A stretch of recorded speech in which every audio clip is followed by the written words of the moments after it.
Hi everyone. In one of the lab activities for this week's lab, we are going to look at varying light intensity and the effects it has on photosynthesis. So if you want to follow along on page 106 in your lab book, you are more than welcome to. The lab asks for you to obtain some sprigs of Alodia for the procedure. These are Alodia sprigs. You might remember Alodia from the exercise 3. We looked at Alodia underneath the microscope. It asks you to grab a solution called sodium bicarbonate. This is sodium bicarbonate. This is going to be our carbon source for photosynthesis. Carbon dioxide is needed for photosynthesis to occur. What they ask you to do is they ask you to take a pipette assembly, it's a pipette stopper assembly, and a sprig of Alodia, and they want you to fill a test tube with this solution. And so they want you to take this test tube and fill it with sodium bicarbonate, and then they want you to add the pipette stopper assembly. I already have this whole setup ready to go right here. The reason they want you to fill it all the way to the top with the sodium bicarbonate is because they want to have this effect of the liquid moving. So you can see the liquid moves when I push the assembly and when I pull the assembly up on the syringe. The reason this is important is because this is how we are going to look to see if photosynthesis is actually occurring.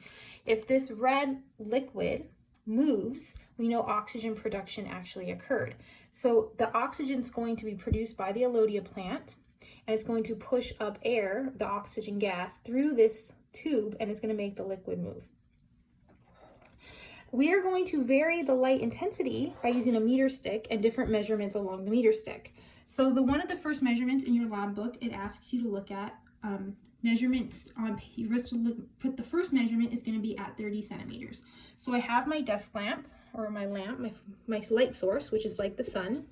This is going to be my light source right here, and we're going to stick the whole apparatus over here, and we're going to adjust it to 0, 0, and then we're going to wait 10 minutes to see what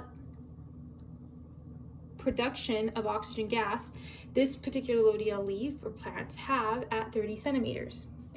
So we're going to go, and I will be back. It has been 10 minutes, and I'm going to take the first reading. So it's 1, 2, 3, 4, about 4.5 for the first reading. You can see it moved from the 0 to this mark, so it moved that much space right there.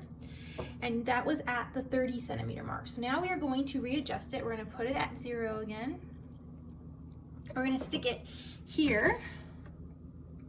And we're going to move the lamp to 20 centimeters to see what effect 20 centimeters has on the photosynthesis. So we're going to vary the intensity of the light. We moved it from 30 to 20 to see what this light intensity, moving it closer, has on the rate of photosynthesis. So after 10 minutes at 20 centimeters, you can see we had a great deal of oxygen production. So the lamp being closer actually helped the plant photosynthesize. It increased the photosynthesis in the plant.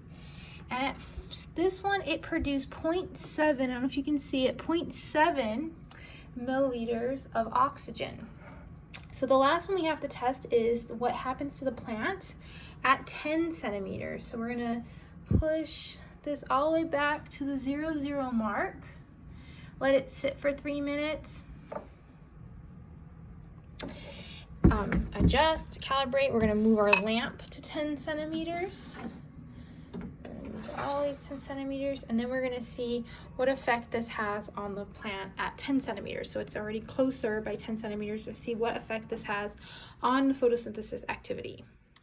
So it has been 10 minutes of the lamp at 10 centimeters. So we're going to look to see at 10 centimeters what type of oxygen production our plant had. So we can see that it moved even a great deal, and it looks like it had, see, that's 8.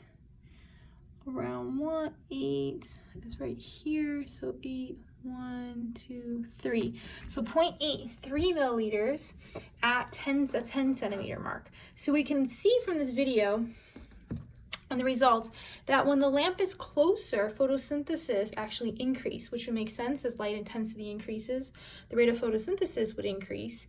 So that does make sense.